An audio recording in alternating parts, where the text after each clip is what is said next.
Baik, Assalamualaikum. Topik kali ni adalah berkaitan tentang, aku nak cerita tentang diri aku lah, kan. Dulu guys, aku ni satu tahap yang masa muda dulu lah, muda-muda dulu, baru kerja, baru 2-3 tahun kerja. Ilmu pun sebenarnya setahun jagung, tapi merasa diri expert, kan. Rasa expert ni macam mana? Kalau kita tak ada, nanti susah lah department ni, kan. Korang yang expert mesti ada perasaan je tu, kan.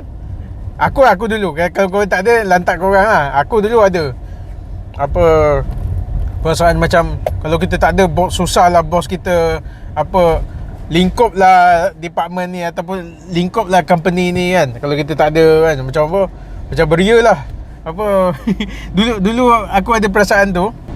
Sekarang dah tak ada lah. Sekarang kita dah berumur sikit, kita dah berakal sikit lah. Sebab tu kita makin berumur makin tenang sebenarnya. Allah, makin sombong balik, makin berumur makin tenang. Tapi dululah aku nak cerita aku punya mistake kepada korang yang muda-muda ni. Kalau rasa perasaan macam tu, padamlah perasaan tu. Sebab perasaan tu sebenarnya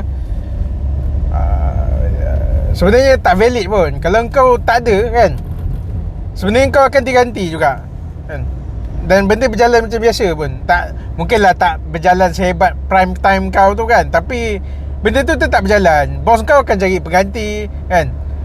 Itu je, kan? Kita je yang rasa macam kita ni hebat, kan, macam jebat, kan. Tahu-tahu sebenarnya ada je kita pun boleh melingkup juga, tuah membunuh jebat, macam itulah, kan. Jangan rasa perasaan diri tu bagus. Ni aku cakap diri aku lah, kan. Kesilapan diri aku, rasa macam bagus sangat sampai kalau kita tak ada melingkup lah company ke apa, tak ada. Sebenarnya tak ada. Kalau kau tak ada pun, bos kau akan cari orang lain. Dia tu ganti diri kau. Kau jangan perasan lah. Macam ini aku cakap diri aku, kan. Dulu aku perasan macam bagus sangat, kan. Tapi sebenarnya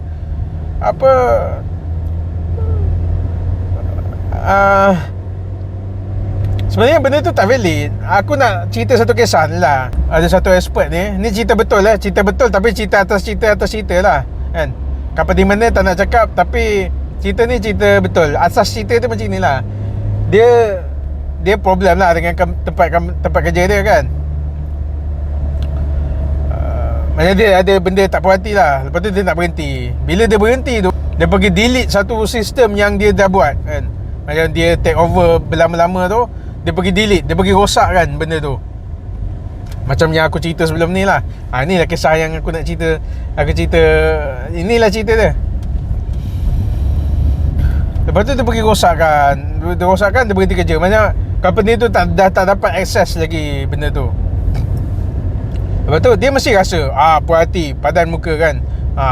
Lingkup lah, kan. Tapi sebenarnya tak lingkup.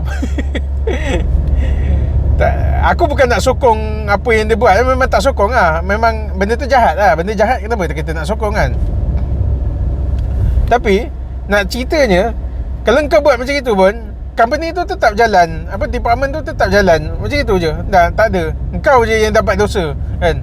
Kau menanggung lah dosa. Sebenarnya kau berhutang lah dengan company kau tu. Sebab apa yang kau develop tu sebenarnya dah dibayar melalui gaji. Bila kau padam benda tu, kau macam berhutang lah dengan company kau. Engkau yang dari segi keberkatan apa semua, kan, nak menjawab ke akhirat nanti, engkau yang menjawab, kan. Engkau boleh lah tak puas hati itu ini, tapi engkau melakukan kerosakan tu, kena jawab lah, kan. Sebab masa engkau buat tu, benda dah dibayar gaji, kan. Ni cerita benar lah. Betul, aku tak tahu. Aku pun tak kenal orang tu.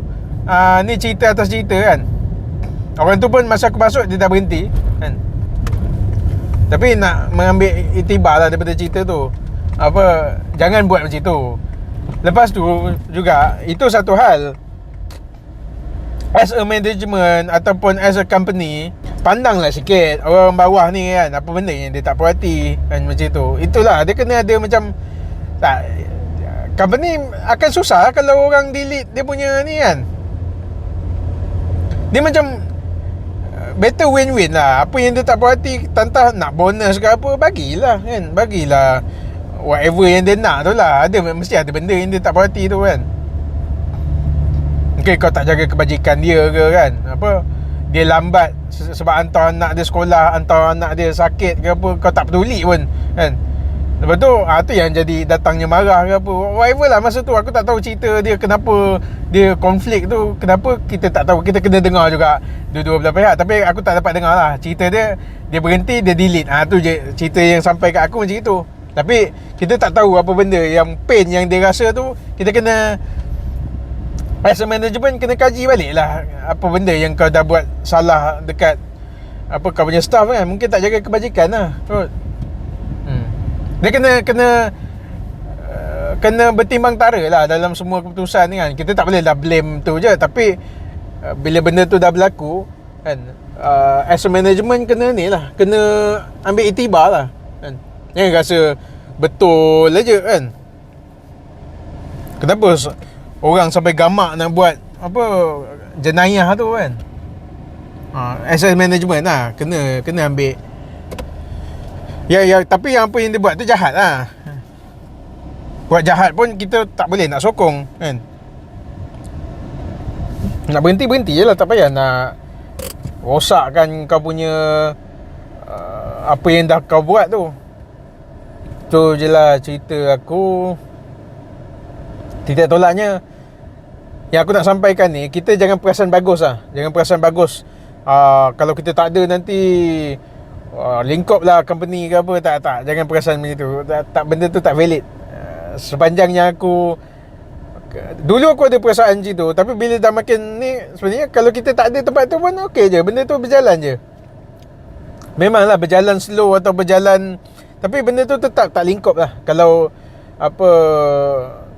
kita diganti kan.